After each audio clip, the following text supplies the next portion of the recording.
Hi guys, I'm John. I'm a physio in Meadowbank, New South Wales, Australia. I'm here to tell you about my journey with long COVID. I've been doing some YouTube videos about back pain, neck pain, shoulder pain, all things which I think I'm pretty good at. But this one is quite close to me because I've directly experienced it. It's my experience with long COVID. Now, long COVID began for me about 3 years ago after getting the jab. Right afterwards, I was unable to exercise. Almost immediately, I felt a sinking pain in my chest, and straight away, I felt an inability to exercise. In fact, right after exercising, I developed some kind of chest pain, and I'd have difficulty breathing, like I was getting an asthma attack. I'd also get very dizzy, some brain fog, as if I'm not actually there all the time. I'm a person looking on myself, talking to the camera, or talking to patients, or talking to family and friends. My dizziness once got so severe that I almost spun out of control while driving. And after exercising, I have an elevated heart rate and an elevated blood pressure, and I always crave salty snacks. Now, it's taken 2 to 3 years for me to get back onto my feet, where I'm starting to work full time. During that period, I took 3 months off work, and I just gradually staggered my way back to where I am right now. Gradually, I'm returning to exercise, so you can see I'm a little unfit, but I hope to give you hope at home if you have had any form of long COVID, that you can get through this, that you can build up your exercise tolerance and start getting stronger, more flexible, and healthier once more. It is possible. Long COVID, we know, lasts for most people 2 to 3 years, and most people get a full recovery. For me, a lot of sun, a lot of daylight, a lot of vitamins, C, D, zinc, selenium, magnesium, a lot of host of vitamins did seem to help me. For you, it's important that you check with your medical professional, get some professional help, and find out what suits you. I had a CT scan on my brain. I had lots of heart tests, including a Holter monitor, multiple cardiologists, neurologists. I had a sleep test where they found that I had developed sleep apnea and was waking up at night holding onto my breath, and was waking up at night gasping for air. It was a very disconcerting experience. At times I felt like I was having a heart attack, and all I could do was lie in bed for hours at a time. That was the only thing that really gave me some relief so I could go through my day. Long COVID is characterized by a reduced exercise tolerance. So for me, just walking the block was exhausting. I'd have to go back, I'd feel dizzy, my chest was sore, I had difficulty breathing, I had heart palpitations at night. In fact, one day I was driving my family home before I realized I had long COVID, and I got so dizzy that we almost spun the car out of control. It's important in the first year or two that you realize that this is just gonna take time.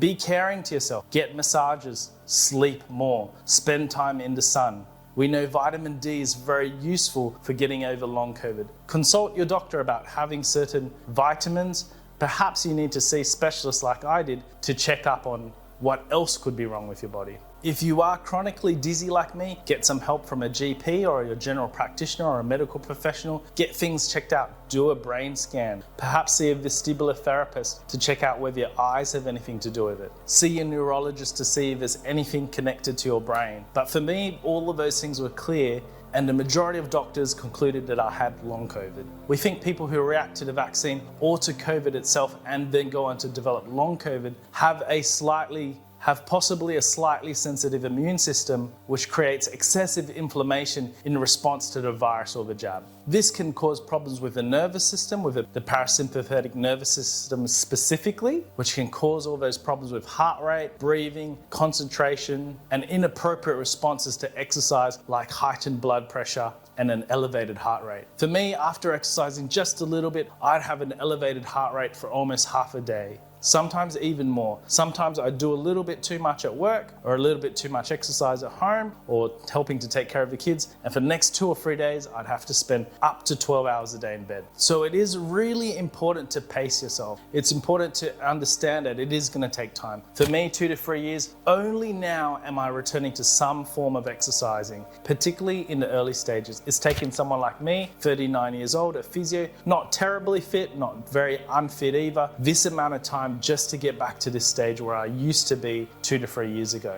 It's important to have supportive friends and family around you during this time. During this time, you can feel like you're a letdown to people around you, constantly cancelling appointments because you suddenly feel unwell, not turning up to work on time, only doing part-time work, and not helping out at home as much. You may also be a little bit like me and develop something called triple PD, which is persistent postural perceptual dizziness. This means you're low-grade dizzy all the time. It probably will get worse as you turn your head. I haven't driven for 2 to 3 years. When things are flying by me at high speed, I tend to go a little bit nauseous. My headaches come, I get a little bit of migraines. I've got to touch my face consistently to help calm down my nervous system because my brain is not able to correctly correlate the information between my eyes, my ears, and my neck. So sharp movements on my neck still make me a little bit dizzy.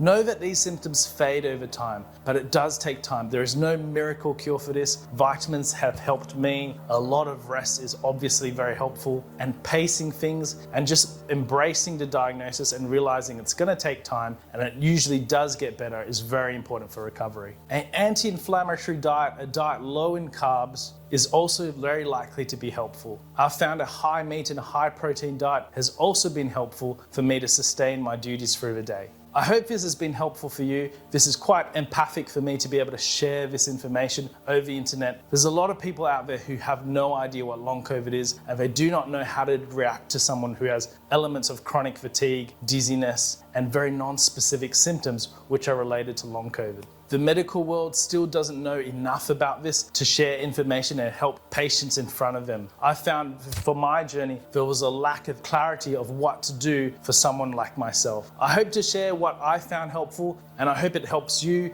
if you are in a similar situation. There's thought to be millions of people around the world suffering from long COVID, and we need to find out more information about what we can do to help cure it and help to manage the symptoms of it. I hope to share with you my journey and hopefully share more information when I learn more about what is helpful for you. This information is new, and in some cases I may be wrong, but I'll hope to honestly share with you what I know and hopefully it can help you at home.